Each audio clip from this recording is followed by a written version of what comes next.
Empower your leadership journey with the CEO Series.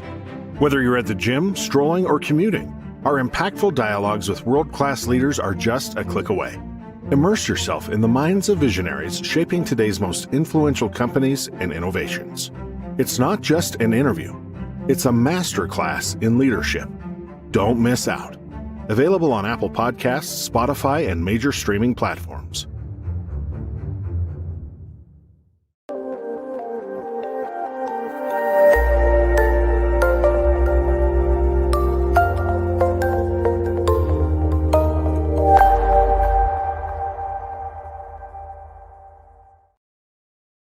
Good morning, good evening, depending upon what part of the world you're in. If it's Friday, it is the CEO Series, where we bring together the most experienced senior leaders from across the globe and give them an opportunity to talk about their backgrounds, the careers, the trajectories, the detours, and all those kinds of things. So our guest today is a good friend of mine, Michael Foley. He's an highly experienced CEO, director, and mentor with significant business leadership and governance experience in Europe, Africa, and Asian market. He currently lives in Nairobi, which is where he's located today.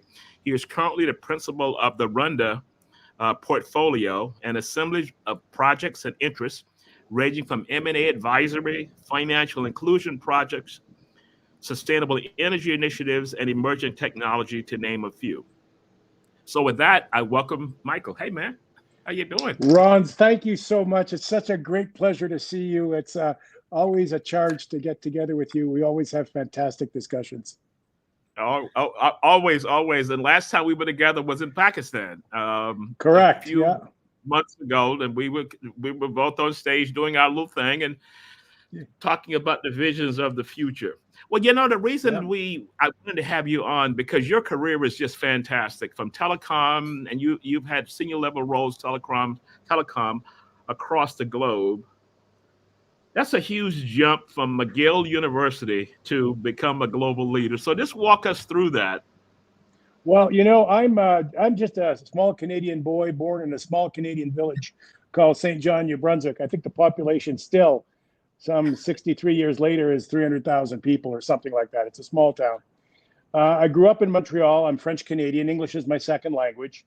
I was, very lucky to be able to live in a town with a great university like McGill.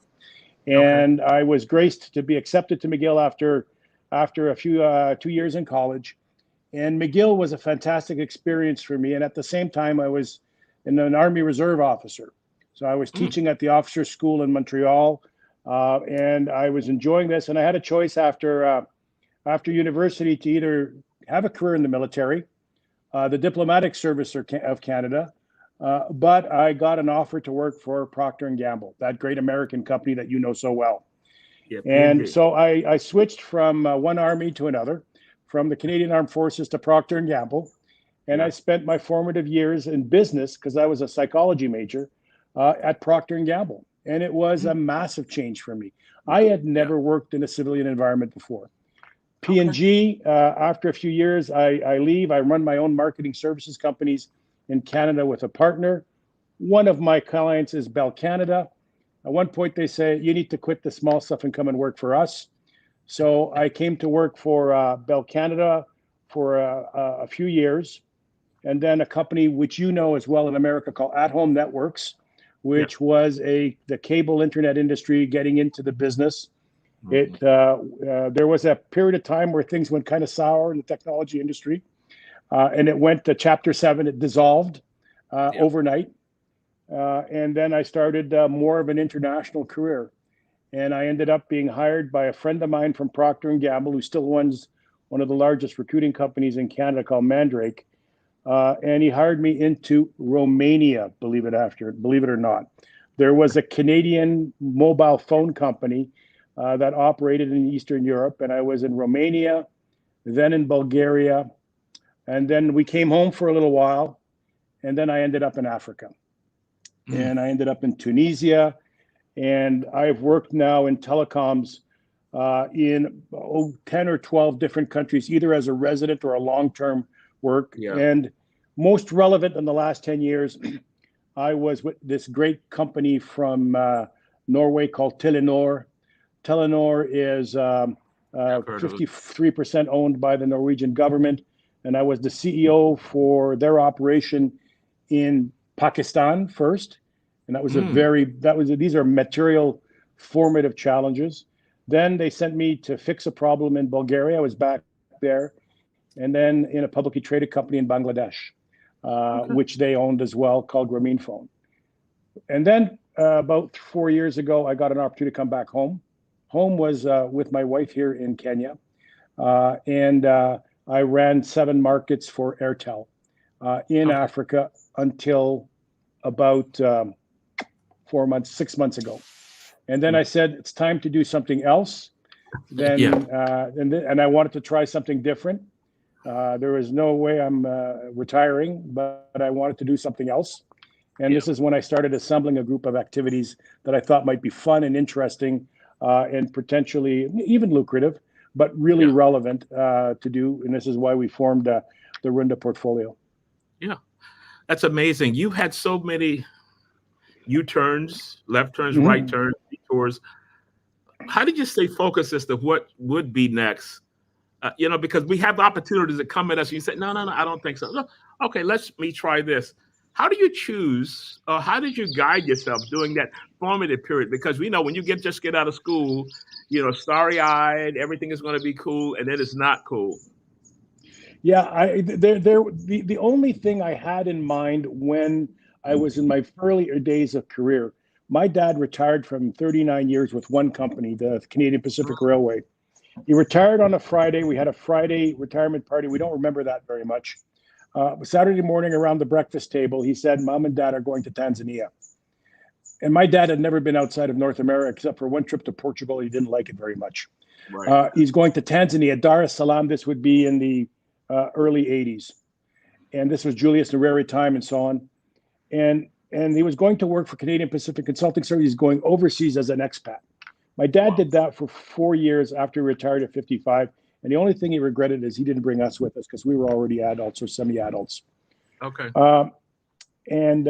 I said to myself, I will do this. I will give my children this experience. I will work outside of Canada. I will find something relevant to do.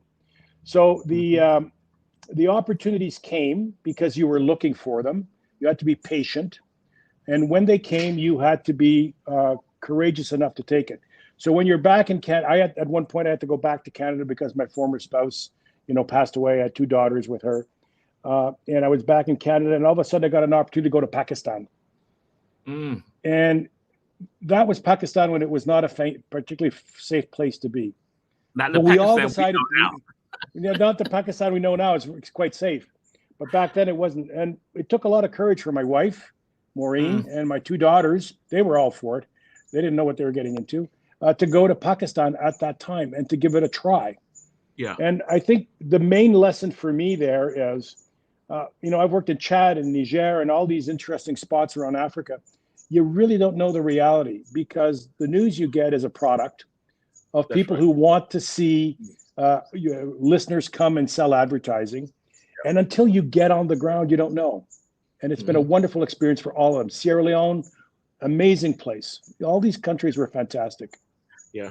So the decisions were made basically on what I do be relevant, and is it going to be a growth opportunity? Mm-hmm. Yeah. Do you think your father's path kind of paved the way for your thought process, because he never traveled really, and all of a sudden this opportunity came up, and he says, "You know what? I'm going to try this." He does this for 4 years, and that's kind of said, "Whoa, you're going to do that?" We were so shocked. My dad married a French Canadian woman. They both didn't speak each other's language at the beginning. My dad moved from Eastern Canada to Central Canada to Montreal, and he was a meat and potatoes, devoutly Catholic Irishman. But he loved the world. Anybody was allowed in our house, as long as you respected my mom. So we at St. Patrick's Days, we had Orthodox Jews, we had Portuguese people, everybody was there for my father on St. Patrick's Day.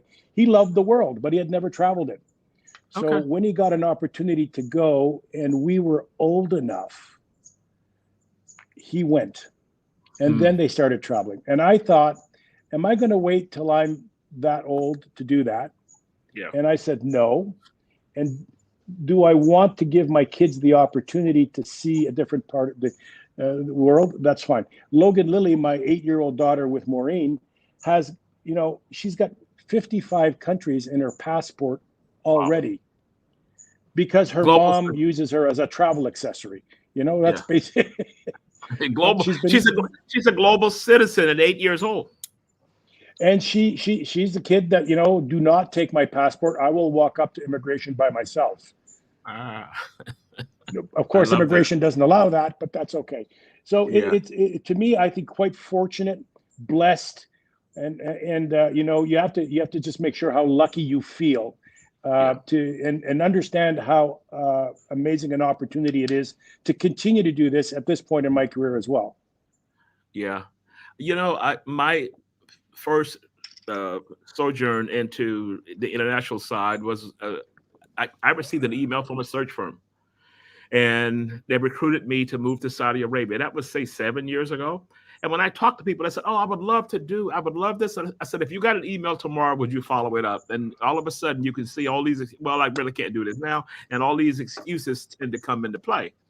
But if I would not have done that, I would not have had the career that I have now. And I noticed my good friend, I want to acknowledge Jim Moy, who's a big attorney in Washington, D.C., one of the big shots in Washington, D.C., was my next door neighbor. And we worked for the same company in Riyadh because he came there. Jim came there possibly maybe 2 to 3 months after I got there. So we recruited him in, as a legal officer, in doing that. So the people you meet like yourselves, and we go to these conferences, we're always in Pakistan speaking, you meet all these, that would never happen if I was in New York. Never. No, it's interesting. We meet these people. I'll give you an example that as well. Dana Al-Salam, we met her in Pakistan. She's one of these incredible ladies. I'm working with her on the conference at LEAP in the next while, inviting Kenyan politicians to LEAP in Riyadh in the beginning of March. So I guess to me the story is if you are afraid, you're never going to do it. If you put your nose out the door, you can go try something. The worst you can do is say, not for me. I want to do something else. But my best advice to people is do not rely on the media. Go and see. You will find something there that you will find amazing. And you, as a leader, you tend to learn how to adapt to the local realities and how people operate and what they expect. And Nigeria is very different than Kenya. It's very different than working in Pakistan. But leadership, the good qualities of leadership, the candor, the curiosity, the compassion that comes with leadership, those things are standards everywhere. That's and right. And if you are humble enough to understand that you may know your business, but you don't know their business, then I think you have it's a great opportunity for a career to be outside. Yeah, it is a great opportunity. And I think Americans, for the most part, we won't go there with that, but they need a more global experience because what they see here in that low vertical, they think that's the rubber stamp. They have no idea what the rest of the world looks like. No idea. I see a little bit of that, but Ron, to be candid, it's not just it's a segment of people in each of the communities. We tend to maybe stereotype Americans as being ethnocentric or a little bit of it close in, but it happens with all cultures as well. And if you look at the international NGO community in a place like Kenya or in Chad or Niger, it's full of Americans who are out to see the world. And they're not all young kids kind of saying, let me backpack my way through with the United Nations or with they're people your age and my age who go out and do this. So there's let's be candid. Americans have been the most generous people on the planet. They tend to get a little bit of a bad rap from time to time. Deserved or not is another issue, but I don't. So sorry, go ahead. No, you're fine. You're fine. So what I was just, referencing and what you kind of cleaned up, was a result that a global experience for people to travel, even on vacations, even going to a different country, people will say, "Oh my, I see you're going here. Oh, I'm praying for you because of this and that." That's you can get shot tomorrow in a gym, But anyway, so that's kind of the MO. But I don't really want to go focus on that because, as we said earlier, that could be another conversation, another Yeah, 2 hours. of course it could be. Yeah. So let's talk about So you were able to make those decisions, and you were able to move here. And I know you gave us kind of a highlight, but we know once we've done that, it's not easy. What were some challenges you had as you were trying to make these decisions and to pick up from here and move into a totally different culture to not start over again, but to pick up and go to the next step? What were some challenges you? Oh, there she is. Say hi, Logan. Hey, okay, Logan. Why don't you go? Let me do my work. Take care. Cheers. You said that she was going to come in and say hello. She comes in. I've been away for 3 days, so there was no stopping that. Okay, so cool. the challenges I think are, first of all, you have to, when you come into a country as an expat, and I'll give you an example in Pakistan. There was 2 challenges here. I was the first time Telenor had hired a foreign CEO into their company in 160 years of history. Wow. They had my first assignment with Telenor was to be the CEO of one of their biggest operations in Pakistan. So there's a lot of setting up and being humble, shutting up for 90 days. There's this whole 100-day thing that you got to get things done. For me, the best thing to do for the first 60 to 90 days is, listen, understand what's going on to the best you can, find out what the levers of the business are, and then develop relationships inside and outside the company. Mm-hmm. And that's important because you need to have multiple sources of information, because often when you're an expat, you tend to be sought after as an individual people want to have a contact with and influence. Mm-hmm. And you have to figure out who you're going to allow to provide you information and influence. And that can be industry, that can be regulatory, that can be political, that can be other kinds of suppliers and so on. So I think take your time when you go in, and take time to travel the country. There's nothing more important than to understand that countries are not homogeneous. They're highly heterogeneous, even inside the country. Yeah. And that was the biggest challenge at the beginning, because that was a big bite to take. And we had lots of security problems in Pakistan at the time. So managing those was a novel challenge for me. I had a senior leader in Saudi Arabia pulled me aside and said, "Stop referencing the way that we did it in New York." He said, "You're not in New York. You're not in New York. This is how we do this." Yeah, exactly. He said, that's a reflex. But back home we do it this way. Yeah. You're not back home.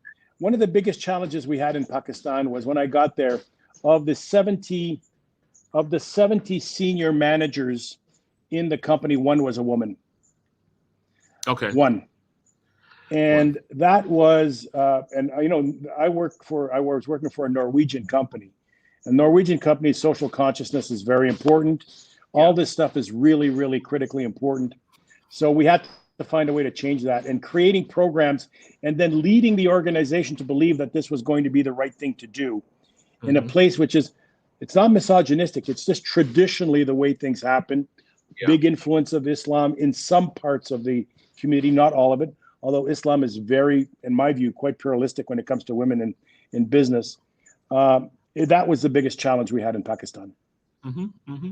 I see that Hamad. Hamad, thank you for being a guest, not a guest on the show, but listening. And he said, before forming a judgment, walk the vibrant streets of another world, listen to their stories, dine at their tables, and dance to the rhythms of their truths. My goodness.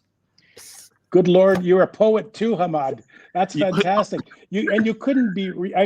It's about going to iftar. It's about meeting in the field. I traveled all of Pakistan by car. For the first 3 months, except for places where I wasn't allowed to go by car, because it was still a pretty dodgy place in terms of security in some parts of the country. But you're absolutely right.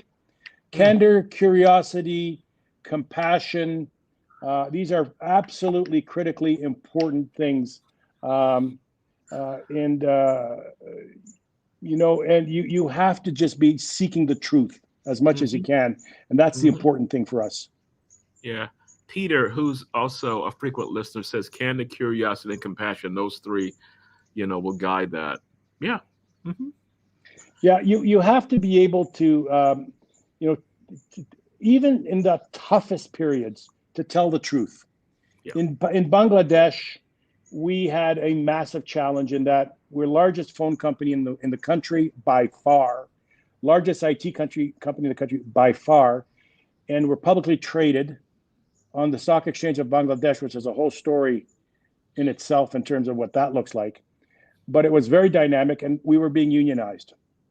And we were the first IT company to be unionized. And so the Norwegians, who the whole company is a compact between labor, business, and government. Telenor is 160 years old, so they're very pro-union. My job was not to resist the union.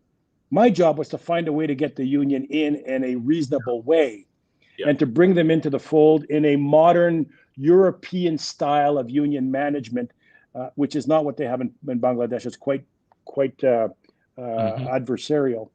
And there was multiple people trying to run the union. We had all kinds of wonderful things going. That was a fantastic, and we relied on ITU and other organizations to help us with that as well. So the big challenges, new challenges. It's just a blessing to have the opportunity to do these kinds of things. It is. It is. Like you talked about, listening. Shut up and listen. Where did you learn that? I learned it because someone pulled my coat and said, "Stop it." I had a very, very tough transition from university to Procter & Gamble. I almost didn't make it. I have to admit that. I was 22 years old. I had been an Army cadet from the age of 13. I had been extremely successful. I ended up being the cadet commandant of the National Cadet Camp. I was an officer trainee 1 year, and 6 months later, I was training at the officer school. I had an ego the size of the gross national debt. Okay. Yeah. And the first interaction I had with one of my staff, and I swear it's almost verbatim this, she was, I don't know, a 25-year veteran of the company. And she said, "Well, why should I do it this way?" And I said, "Well, because I told you to." So that didn't go very far, very fast. And so I had to find a new way to lead if I was going to run through. And this was, and in fact, at that time, that's a long time ago. That's the 1980s. I had not worked with women. Army cadets were 99% men. The military, very few women in the military. So this, oh my God, was I dysfunctional. Seriously, like the first performance review, see, leadership dysfunctional. So I had good coaches. Somebody who said, you got two ways to go. We can turn you over, or you could change the way you're doing things. So I asked for coaching, and I had I was able to change. But so and over time, and get good coaches and good mentors. Yeah. So here's what I thought about when you said that. You said that you asked for coaching. I was pulled aside and kind of whispered in my ear. And then when I reflected on it, I said, you're right. That is my MO. So I knew then that I needed to change. How would you coach a leader that you're getting feedback and they're saying maybe you should navigate this a little differently, but they still feel locked in because I've gotten to this level using my skills, and this is what I'm going to go with.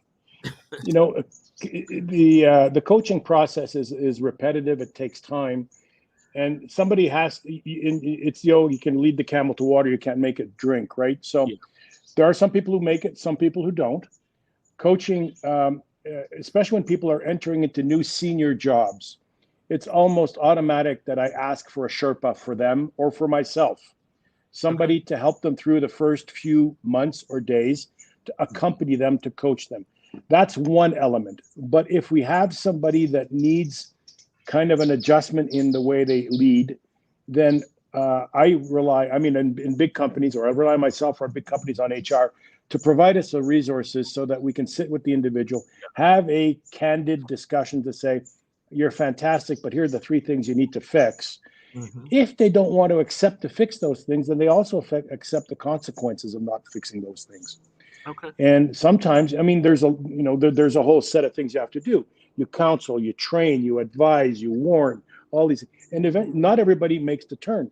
When I decided that we were going to have every one of our interns in Pakistan for the next 2 years is all going to be female. All the interns are going to be female coming in because we have no balance.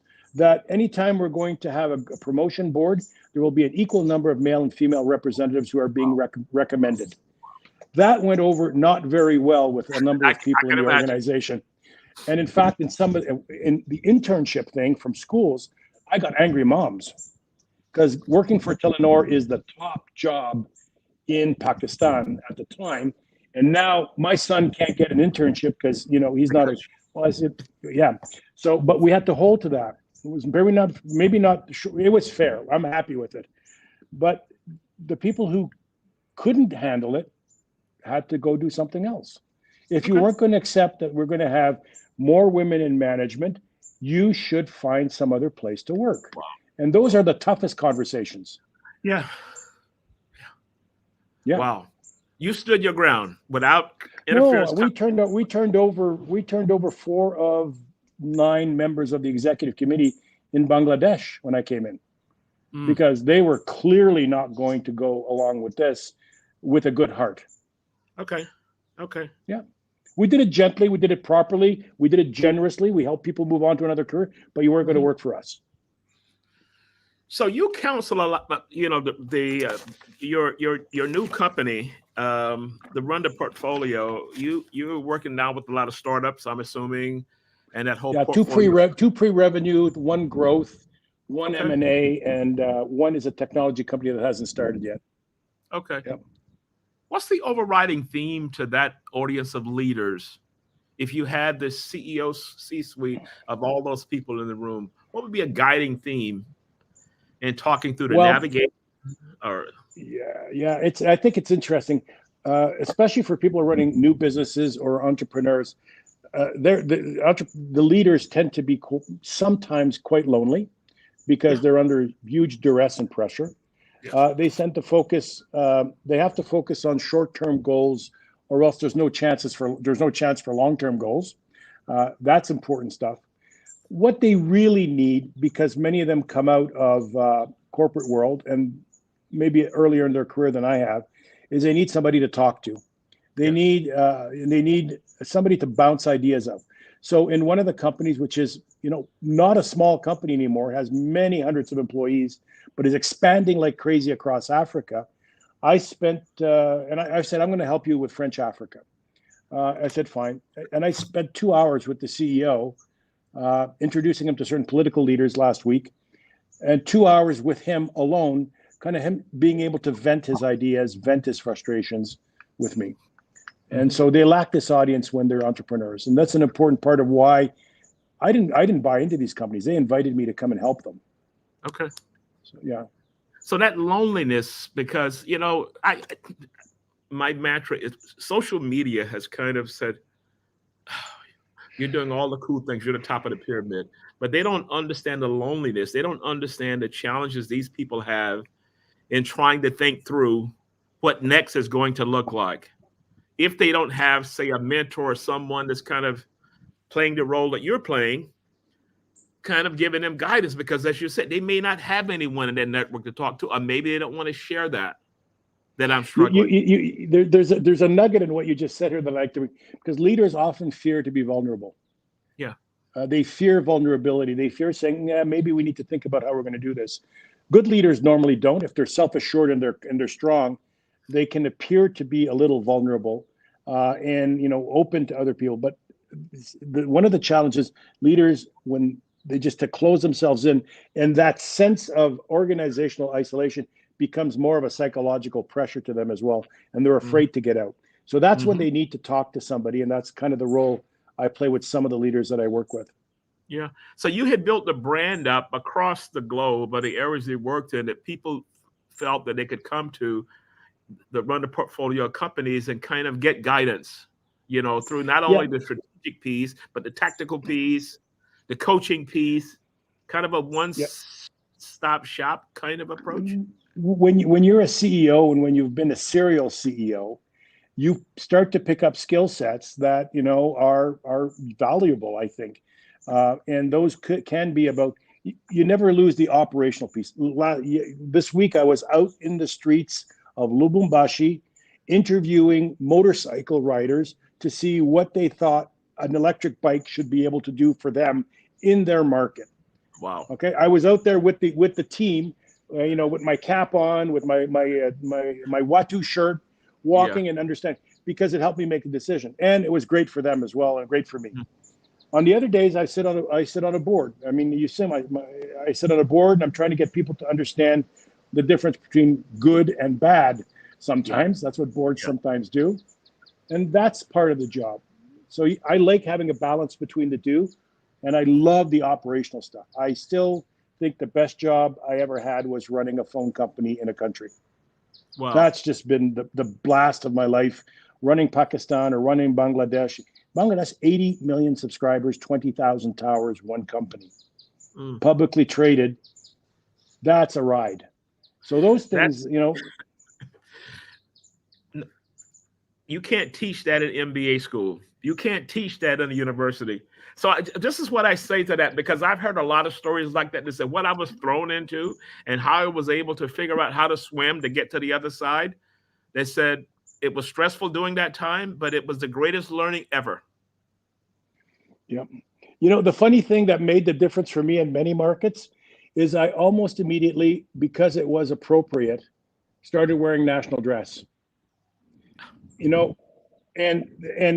So for me, I couldn't speak Urdu. I can't speak Bangla. But when you are the CEO of these companies in those markets, you are essentially you're a national figure, a national leader. Yeah. As soon as the foreigner properly starts wearing national dress, it makes a massive difference. You are welcomed, you are hugged, you are touched, you are invited, and you are let into the club. That's right. And so in Pakistan and Bangladesh, and you'll see me at Agbada. I was talking to your producer in Nigeria, and I have a closet full of national dress from 7 different nations upstairs. And it's fun, and it makes leading interesting.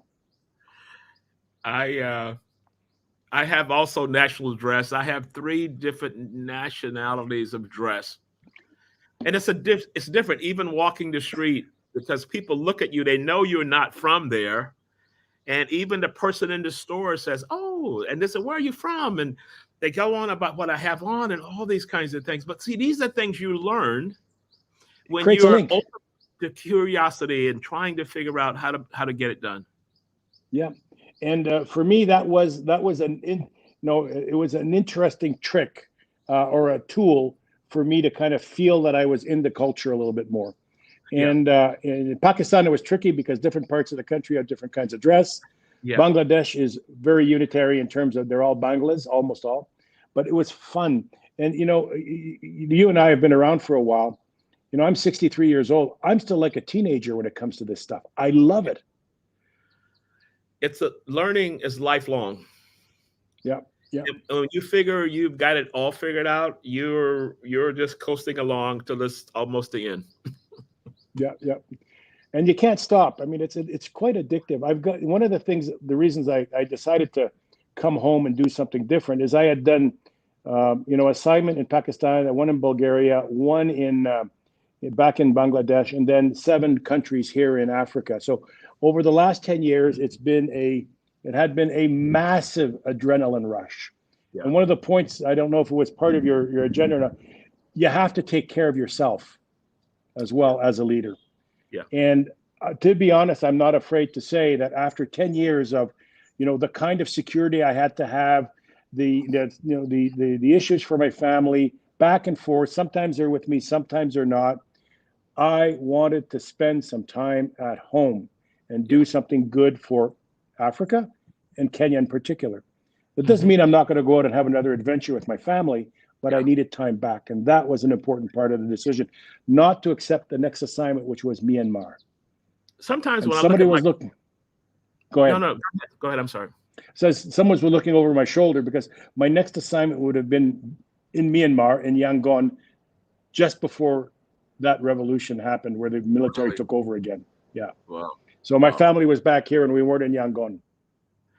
So I get that feeling sometimes when I look at my calendar and I say, oh my God, I have a Tuesday off. No commitments, no Zoom calls. It's like, yay. But no revenue coming in. But you know what? It's cool to have a day to breathe. I think you have to take care of yourself. We shouldn't forget about that. You know, you're not superhuman. You need to get some time to reflect and think and take care of your family and yourself. And I'd missed a little bit of that over the previous 10 years until I decided to come back here. Yeah. And now there's so much open and fun. The question is, what do you pick? What do you choose? I'm at the beginning. It's only 6 months since I decided to step away. So my other frequent listener, who's also a good friend, John Self, says Marshall Smith got it right. What got you here won't get you there. So in other words, that bridge that you're constantly in a learning mode. Hamad said, leadership transcends mere positions. It is the art of embodiment of colors and contours of diverse color. Hamad, you need to be a poet. He's a poet. He's a poet. You've got some good wordings there, man. Diverse culture, don't dare tire, is not a costume, it's a bridge, a deep understanding and shared humanity. It transcends this.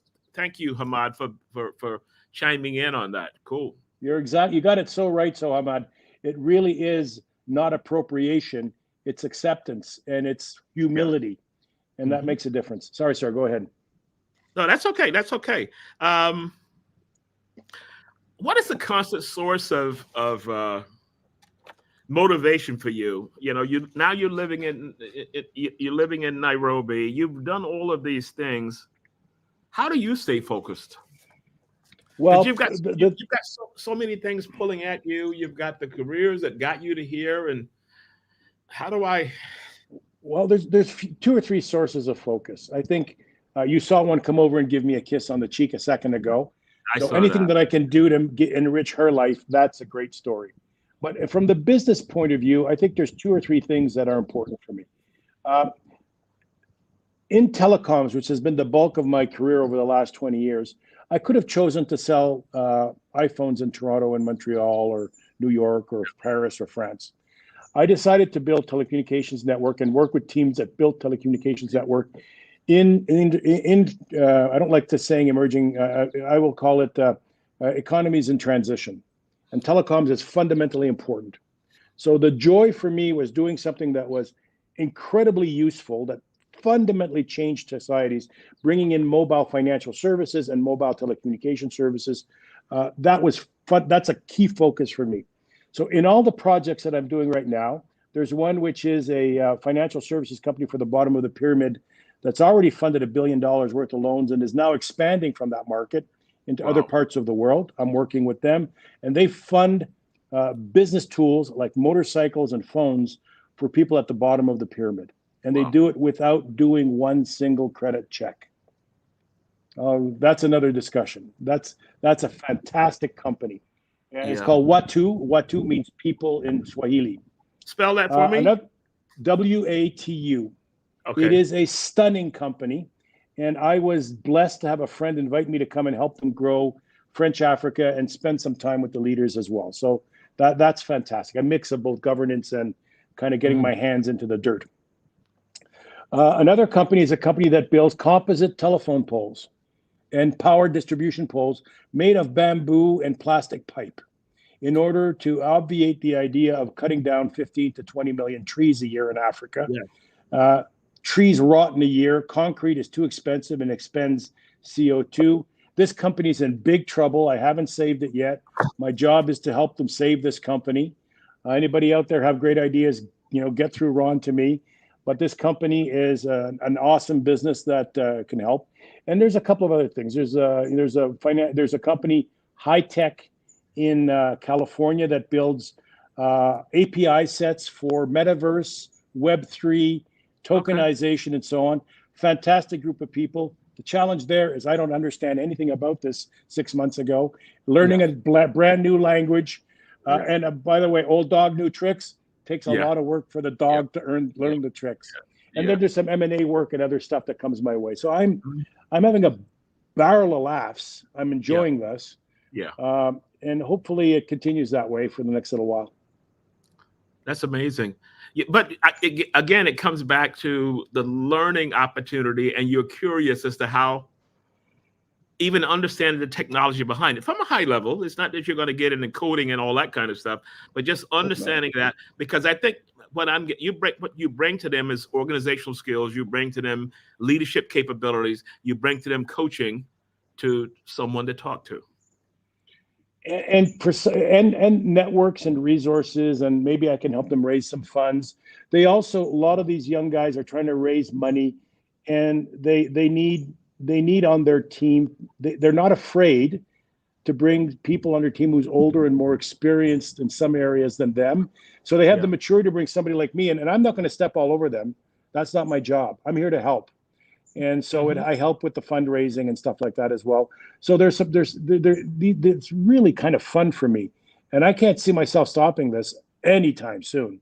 We'll just have to see what gets served up and see what we do with it. Have you ever given any thought to? Because I teach at a couple of universities now, and I find that it's so rewarding talking to young people, and they have they're starry-eyed about the future, kind of bringing them back to reality, walking them through that.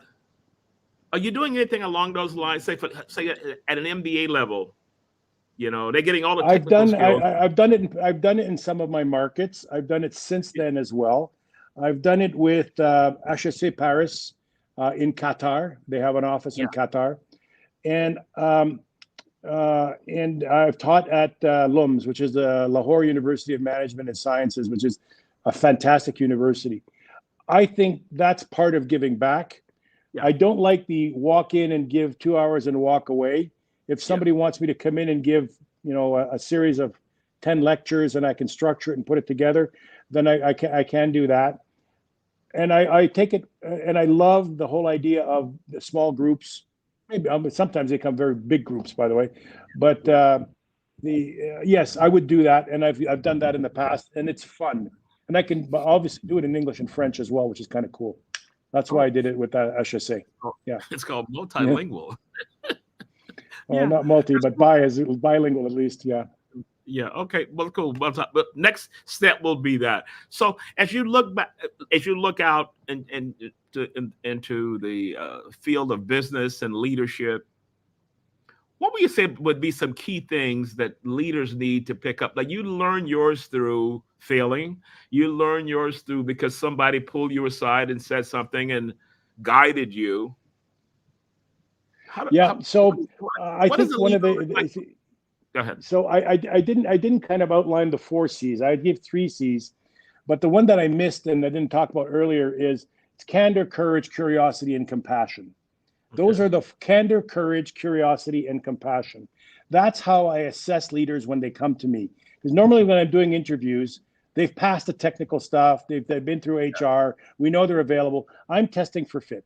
So it's candor, courage, curiosity, and compassion. And leaders at the end of the day have to find a way to be courageous. And courageous means taking the tough decisions. It means taking the tough decisions. But the compassion means you feel it anyways. Because if you don't have compassion as a leader, and me, that's a non-negotiable. If I don't set you up, then you're going to be a freaking sociopath in my organization. And I don't need that. I don't need that.